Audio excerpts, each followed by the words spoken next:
কাজিৰঙাত পানী দেখা গৈছে যে যোৱা নিশাৰ পৰা বৃদ্ধি হৈয়ে আছে।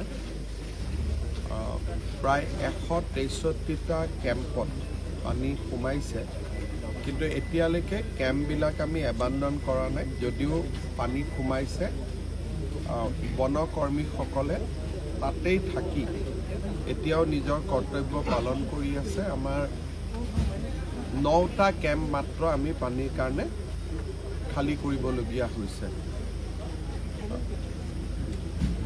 জন্তুৰ দুৰ্ঘটনাত মৃত্যু হোৱাৰ প্ৰতি আশংকা কৰি গাড়ী মটৰৰ যিটো মুভমেণ্ট, তাতে আমি কিছু ৰেষ্ট্ৰিকশ্যন আনিছোঁ।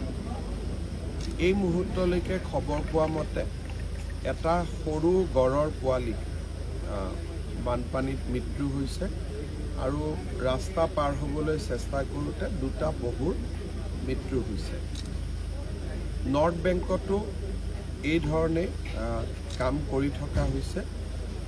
যিমান পাৰি সচেতন হৈ থকা হৈছে। NDRFৰ টীম ইয়াতে আছে, মোবাইল ভেটেনাৰী ক্লিনিকো আছে, স্বাস্থ্য বিভাগেও ইয়াত কাম কৰি আছে।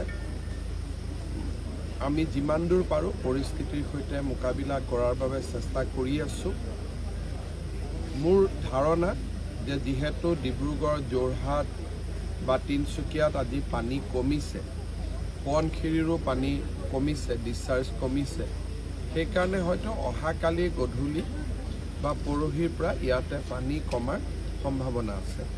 আমাৰ গোটেই ফৰেষ্টৰ গোটেই টিমটো দিনে ৰাতিয়ে লাগি আছে আৰু মই ভাবোঁ যে আমি বন্য জন্তুহে হওক, মানুহকে হওক, আমি বিপদৰ সময়ত সহায় কৰিবলৈ সক্ষম।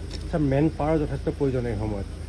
আমাৰ কাজিৰঙা আমাৰ 3rd ফৰেষ্ট যিটো বেটেলিয়ন, সেইটো দেৰগাঁৱত প্ৰশিক্ষণ লৈ আছে।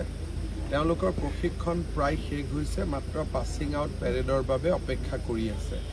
আজি আমি সিদ্ধান্ত লৈছোঁ যে যিহেতু তাতে প্ৰায় 1000 বন সুৰক্ষা কৰ্মী আছে, যদি কাজিৰঙাক দৰকাৰ ট্ৰেইনিং হৈ থাকিব, তেওঁলোকক আমি লৈ আহিব পাৰিম আৰু 100 ইতিমধ্যে আহিবৰ কাৰণে ব্যৱস্থা কৰা হৈছে। মেন পাৱাৰ ওচৰে পাজৰে আছে, গতিকে আমি পৰিস্থিতিৰ লগত চম্ভালিব পাৰিম।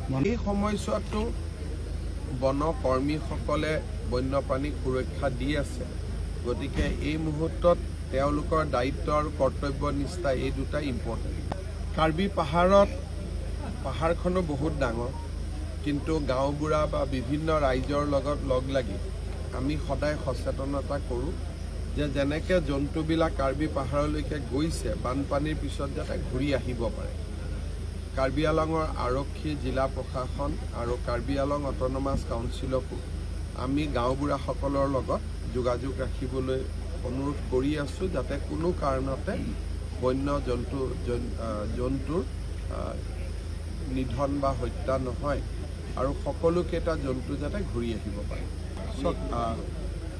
এই কথাবিলাক আপোনালোকে মোক প্ৰশ্ন সোধে, ময়ো উত্তৰ দিওঁ, কাগজ পত্ৰ ময়ো নাচাওঁ। যেতিয়া বনমন্ত্ৰী আহিব, তেওঁলোকৰ লগত আপোনালোকে কথা পাতি ল'ব, কাৰণ গোটেই কথাবোৰ মই যিহেতু কেতিয়াও ফৰেষ্টটো চোৱা নাই, কেতিয়া নিযুক্তি হৈছিল, কি হৈছিল, মোৰ সম্যক ধাৰণা নাই। সেইকাৰণে বনমন্ত্ৰীৰ লগত আলোচনা কৰিব আৰু আমি যাক যেনেকৈ পাৰোঁ সহায় কৰাৰ বাবে আমি সদায় চেষ্টা কৰিয়ে থাকোঁ।